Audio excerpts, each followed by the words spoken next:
Hello বন্ধুরা, welcome back to Tanushree vlogs 30। আশা করি তোমরা সবাই ভালো আছো। আর আমাদের অবস্থা তো আজকে দেখছোই 3-4 দিনের ভিডিওতে যে আমাদের কী অবস্থা। তো আজকে আবার একটি ভিডিও নিয়ে তোমাদের সামনে চলে আসলাম। তো এখানে দেখতে পাচ্ছ রাস্তার মধ্যে গরু। হ্যাঁ, এই গরুগুলো মানে যাদের বাড়িতে বন্যার কারণে জল উঠে গেছে, তো ওই সব বাড়িগুলিতে তো মানুষ থাকাই অসম্ভব হয়ে দাঁড়িয়ে গেছে, তাই না? আর এগুলি তো নিষ্পাপ প্রাণী, তো পশুগুলিকে কি করবে, তার জন্য রাস্তায় এনে বেঁধে রেখেছে। কিন্তু দেখো, রাস্তায় এনে বেঁধে রাখার পর ওরা কীভাবে ডাকছে, মানে রাস্তায় এনে বেঁধে রেখেছে। ওরা হয়তো জলের হাত থেকে বেঁচে গেছে, কিন্তু ওদের তো মানে খিদে পেয়েছে, তাই না? রাস্তার মধ্যে এখন খিদের জ্বালায় ঘাস খাচ্ছে। তো বাড়ি ঘরে ওদেরকে মানে যেভাবে খাবার দেওয়া হতো ওভাবে তো ওরা মানে খাবার পাচ্ছে না, তাই না? আমাদের খিদে লাগলে কেমন লাগে বলো? তো ওরাও তো পশু, ওরা মুখে কিছু বলতে পারে না, শুধু ডাকছে। মানে এই ভয়ানক দৃশ্যগুলি নিজের চোখে দেখা তো মানে কতটা কি বলবো, হৃদয় বিদারক না? মানে যারা নিজের চোখে দেখেছে তারাই বুঝতে পারবে। খুবই দুঃখজনক ঘটনা। তো এটা হচ্ছে একটা ব্রিজ। তো ব্রিজের ওপারে আমি দেখাবো, দেখো আরেকটা গরু যাচ্ছে। সবার বাড়ির ছাগল, তারপরে এই গরু রাস্তায় এনে বেঁধে রেখেছে। আর এই গরুগুলো দেখো, বৃষ্টি হলে কি হবে, বৃষ্টি হলে তো ওদের আবার ভিজতে হবে, তাই না? এখানে তো আর ছাদ পাবে না যে ছাদের নিচে নিয়ে রাখবে, বা কোনো রকম ঘর পাবে না। আর এদিকে দেখো, নদীর জল ক্রমশ বেড়েই চলছিল, কমার তো নামই নেই, শুধু বেড়েই চলছিল। আর দেখো কি ভয়াবহ পরিস্থিতি। তো মানে ঘরগুলো দেখো, শুধু ঘরগুলির দিকে লক্ষ্য করো, ঘরগুলি কীরকমভাবে ডুবে গেছে। অর্ধেকের মানে উপরে জল উঠে গেছে। যদিও সেদিন রাত্রে একদম ঘরের চালে উঠে গিয়েছিল জল, কারণ এটা আগে মানে আমার যারা গত দিনের আগের দিনের ভিডিওটা দেখেছো ওরা বুঝতে পারবে যে জল কতটা বেড়েছিল। আমি পরের ভিডিওটা আগে আপলোড করে ফেলেছিলাম, তো ওই ভিডিওতে দেখতে পারবে তোমরা। মানে যারা এখনও দেখোনি ওই ভিডিওটা দেখে আসো, দেখলে বুঝতে পারবে যে জল কাকে বলে। মানে প্রচণ্ড পরিমাণে জল উঠে গিয়েছিল পুরো শহর, মানে পুরো শহর না, পুরো রাজ্যেই জায়গায় জায়গায় শুধু বন্যাই হয়ে গিয়েছিল। আর দেখো এখানে লোকজন মাছ ধরছে। তো কি করবে, ঘরে বসে থেকেও তো লাভ নেই, তাই না? মাছ তো ধরতে হবে, কারণ প্রচণ্ড পরিমাণে জল উঠে গিয়েছিল। তো মাছ ধরছে, আবার কেউ কেউ জিনিসপত্র নিয়ে বাড়ি ঘর ছেড়ে মানে যাচ্ছিল। তো এক এক জায়গায় না এক এক রকম দৃশ্য দেখা যাচ্ছিল। আর এদিকে দেখো জলের স্রোত শুধু বেরিয়ে যাচ্ছিল, একদমই কম ছিল না। আর এতে দেখতে পাচ্ছ এগুলো কিন্তু মাঠগুলি এমনভাবে জলে ভেসে গেছে, মনে হচ্ছে যেন পুকুর, কি তাই তো? তো আমরা ভেবেছি যে আরেকটু যাবো, গিয়ে দেখবো। আর এদিকে দেখো মা জল দেখতে দেখতে দাঁড়িয়ে পড়েছে। তো আমি আবার রাস্তার ওই সাইডটা একটু তুললাম। তো ওই সাইডের বাড়িগুলিও দেখো কিভাবে মানে একদম গলি রাস্তা সব কিছু জলে ডুবে গেছে। তো যতটা বলি ততটা শেষ না, আরও অনেক কিছু আছে যেটা হয়তো মুখে বলে বোঝাতে পারবো না। দেখো চারদিকে শুধু জল থই থই করছে। কত মানুষের যে কত জিনিসপত্র নষ্ট হয়ে গেছে কি বলবো, লক্ষ লক্ষ টাকার ক্ষতি হয়ে গেছে এই বছরের বন্যায়। তবে 2017 সনে আরেকটা বন্যা হয়েছিল, সেই সময়ের বন্যাটায় এমন ভয়াবহ ছিল না।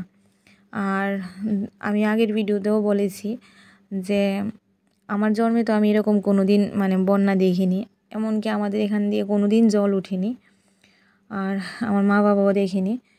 তো যাদের বয়স 70-80 বছর বয়স্ক লোক, তারাও কিন্তু বলছে যে আমরা কোনো দিনও এরকম ধরনের বন্যা দেখিনি।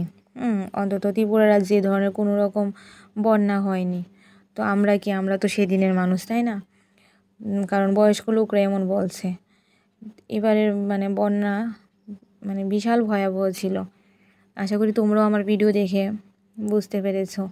তো আর একটু এগিয়ে যাচ্ছি, আর একটু সামনের দিকে গিয়ে দেখি কী অবস্থা।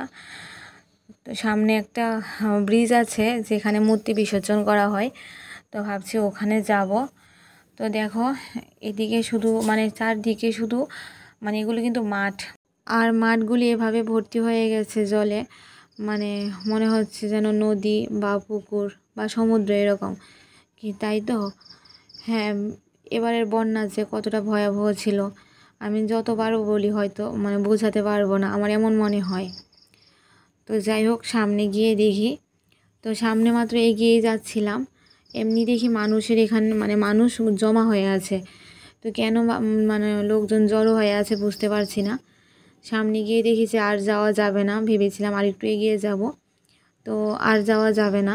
আমাদের পাশের বাড়ির একটা জেঠিমণি বলেছিল এখানে নাকি ব্রিজে মানে ব্রিজ ছুঁই ছুঁই করছে জলে। তো ভাবছিলাম এর জন্য ব্রিজটাতে যাব, এসে দেখি যে অলরেডি জল রাস্তায় অনেকখানি মানে জল উঠে রাস্তার অনেকখানি এসে গেছে। তো দেখো ওপারের মানুষ ওপারে দাঁড়িয়ে আছে আর এই সাইডের মানুষ এপারে দাঁড়িয়ে আছে। আর এখানে দেখতে পাচ্ছ ব্রিজ, এই যে ব্রিজটা হয়তো দেখা যাচ্ছে। ব্রিজটা থেকে মানে আমরা যখন মূর্তি বিসর্জন করি কালী পূজার সময়, দেওয়ালির সময়, তখন প্রায় কি বলবো 100 ফুট নিচে থাকে জল।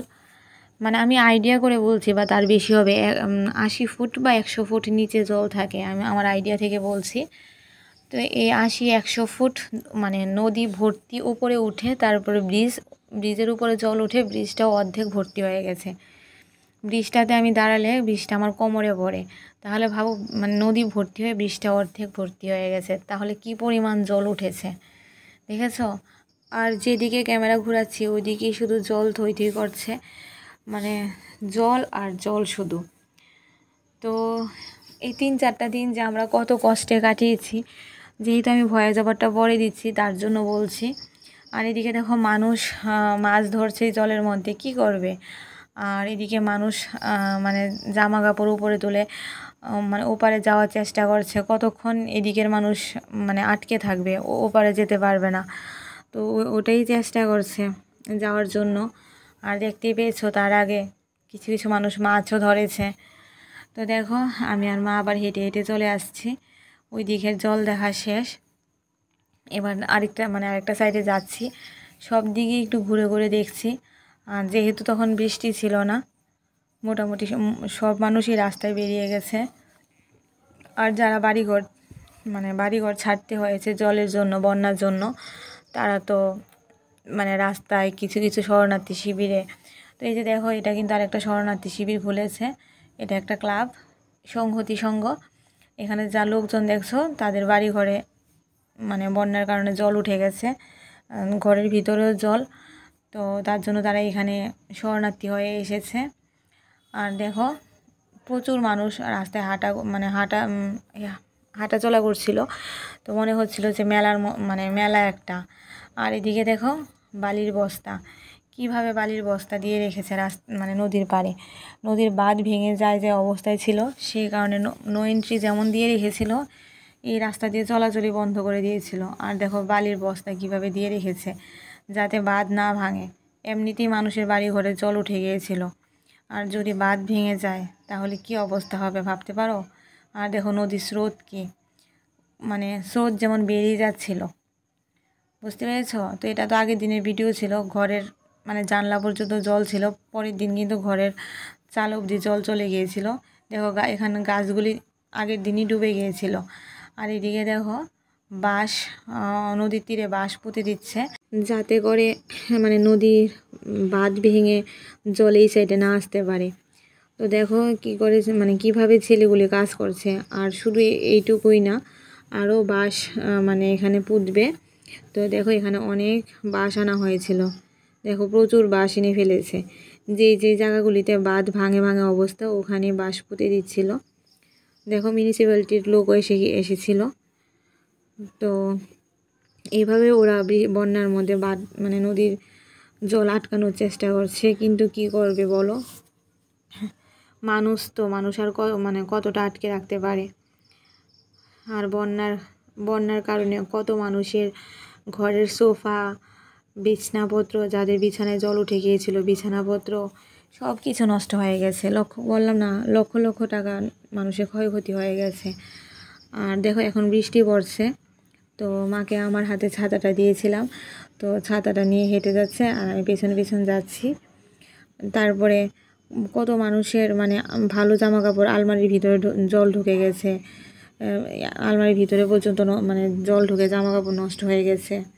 আর এখন দেখো আমরা এসেছি ওই জায়গাটাতে যেখান থেকে পাম্প মেশিন চালানো হয়। তো দেখো এখানে যে আন্ডারগ্রাউন্ডের মধ্যে দেখতে পাচ্ছ একটা বড় ট্যাঙ্কি। তো এই ট্যাঙ্কির মধ্যে কিন্তু মানে টাউনের সব জল এসে জমা হয়। তারপরে এখান থেকে পাম্প মেশিন জল টেনে তারপরে নদীতে মানে ফেলে। তো প্রথম কিন্তু জলটা এসে এখানেই জমা হয় মেশিনের সাহায্যে, তারপরে এখান থেকে মানে নদীতে ফেলা হয়। তো যাই হোক দেখো আন্ডারগ্রাউন্ডের ট্যাঙ্কিটা কত বড়। তো ভয় লাগছিল, আবার ক্যামেরাও করছিলাম যদি মোবাইলটা পড়ে যায় তাহলে তো গেল কি, তাই তো। আর এদিকে দেখো কত বড় বড় পাম্পের মেশিন, এত বড় বড় মেশিন দিয়ে কিন্তু জল টেনেও জল বার করা যাচ্ছিল না। কারণ আমাদের এদিকের অনেক সবগুলি মেশিনই মানে চালিয়েছিল, কিন্তু আমাদের এদিকের জল বের করার যে মেশিনটা ওই মেশিনটা নষ্ট ছিল।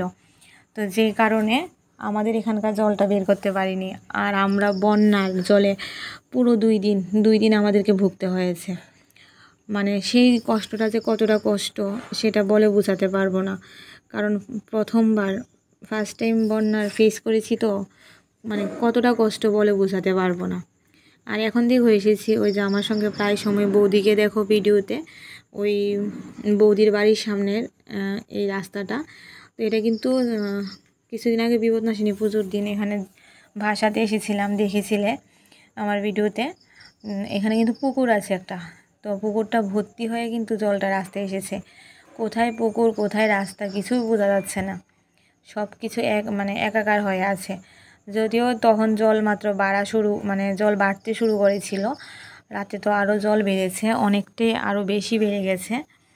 আর দেখো রাস্তাঘাটে বাড়িঘরের গাড়িগুলোও বের করে রেখেছে, কারণ এই গাড়িগুলি যদি বাড়িতে থাকে জল ঢুকে তো নষ্ট হয়ে যাবে, তাই না?